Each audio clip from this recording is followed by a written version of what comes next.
Well, imagine that. It looks like I'm actually gonna finish Let's Break Super Meat Boy, the Super Meat Boy Let's Play where we only use Steve from Minecraft. No, I'm not that surprised that I'm gonna finish it, because I was pretty sure I would be able to get it done using Steve. Obviously, I just don't have the mojo to get it done using Meat Boy, but with Steve, it's not too much of a problem. So again, for many of you, this is probably the first time you've ever seen all of the Dark Worlds on the Rapture, and actually this is kind of a shitty way to get acclimated to them, because you're gonna miss out on all the dying and frustration and cursing and just anguish and angrish that you would otherwise experience for the first time that you play these levels. But on the other hand, you get to witness and experience the sweet thrill of victory without any of the crushing madness of defeat that inevitably comes with beating these levels. The Dark World of Rapture, I would put it perhaps on par, maybe even a little bit above the difficulty of the levels in Cotton Alley, if you're using Meat Boy. If you're using Steve, it's still pretty tricky, I've got to say. Although I think it might actually be a little bit easier than the earlier levels in Hell, or even some of them in the Salt Factory. Just because there's a lot of the levels on this part of the game where you can just sort of, like, break your way right through the Bandage Girl. I was floating in limbo for a minute there. I was actually lucky to get out. I thought maybe I'd have to restart the game. But in any case, yeah, so here's an example of what I'm talking about, where you can just bust straight through the Bandage Girl. But on some of these levels, particularly the ones at the very, very end, there's still a lot of good tactics that you need in order to beat them. And inevitably, you are going to have those skills by the time you get Steve, just because you need 100 bandages, 10 of which are in the Rapture Dark World, so... Sorry, 9 of which are in the Rapture Dark World. And I should have known better there. I was dealing with a little bit of the Minecraft moonwalk. I should just break through the apartment complex here and then slide down the side in order to just expedite the process of this level. Originally I beat this level by like breaking through and then breaking through each individual layer downwards in order to get to the bottom, but it's a lot faster to just go through it this way. Although the blocks get a little off sync here somehow. I'm not sure what's up with that, but in any case, just get on through to it. These levels are actually a little bit tricky, and I'm not gonna lie, there's a little bit of luck in whether or not you can complete these, and that's not my favorite thing when you're talking about, or when I'm doing commentary on a game, to say, well, no matter what you do, about 40% of the time you're gonna die here. But as you can see, those guys at the top are really angling for me. And I think they actually did kill me, but somehow I touched Bandage Girl like maybe a frame before. You won't always get that lucky. Sometimes they'll be able to get a good shot off on you. And same here, actually. There's a little bit of luck involved here, but less so than the last level, because you can kind of position yourself up here and then break through where they can't get to you, and it's all gravy from that point. And once we get past Blight, I believe, we're entering into a set of levels that are relatively easy to beat, and you won't get to see much of the kind of Dark World of Rapture that I was talking about that's so difficult. But trust me, it is there, and anybody who has unlocked it knows that these levels are among the toughest in the game. Obviously, they're no Dark World Cotton Alley, but they are still quite tricky. Quite tricky indeed. I'm really just happy to not be done with this, because I had a great time with this Let's Break. Especially, it just felt like I was doing something kind of new and fresh that a lot of people don't have the opportunity to see on their own, because Steve is such a hard character to unlock.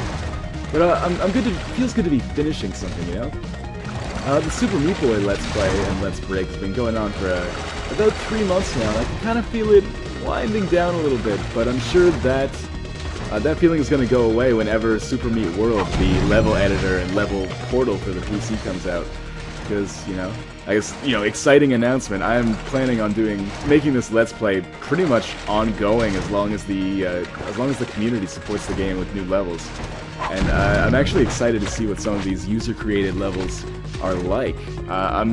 There's going to be a certain subset of the population, I think for sure, that is going to make just levels that are way harder than any included on the game, including any of the Dark Worlds, like Cotton Alley.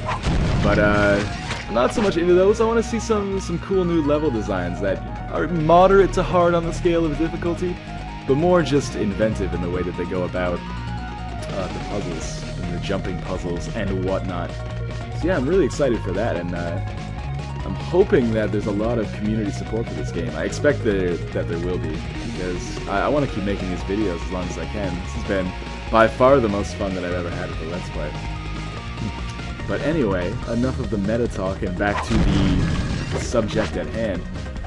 You just witnessed a few levels that were actually relatively safe for Steve from Minecraft. It's unlikely that he's going to die on any of these, or you're going to die on any of these as him. This changes completely once you get into this level. And I'll let you witness that for yourself a little bit.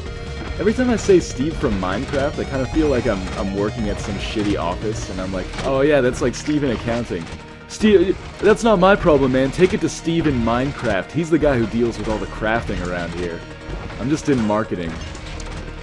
So yeah, this level, what you want to do is clear yourself a good path, and then just kind of run through and avoid the missiles. More or less, you're actually doing this level the way you would do it as Meat Boy. It's a little bit expedited because you don't have to wait for the missiles to actually break the blocks that you're going to walk through.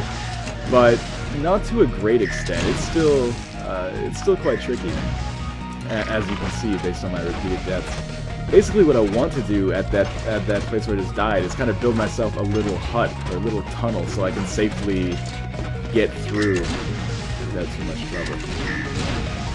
And that time, I actually broke the block myself rather than hitting the switch, just because I kind of got trapped there at an inopportune time. So let's see if we can get perfection here. That one didn't really block it. Oh, just build one more block and I should be okay. Oh, that's not good. Okay. Got myself out of that one. I was a little bit lucky though. This level is actually, piece of trivia. This is the level I got my last bandage on, bandage 100. You didn't really get a chance to see any of that because I completely, did the level in the way it wasn't meant to be done, let's put it that way. But the bandage on that one is one of the hardest in the game, by my standards anyway. This is another level that we're basically going to break. This is one of the hardest levels in the game, by my estimation, but the way you do it here eliminates most of the challenge, which is actually, I took perverse pleasure in, because this level caused me a lot of anguish. Just kind of under the saw here.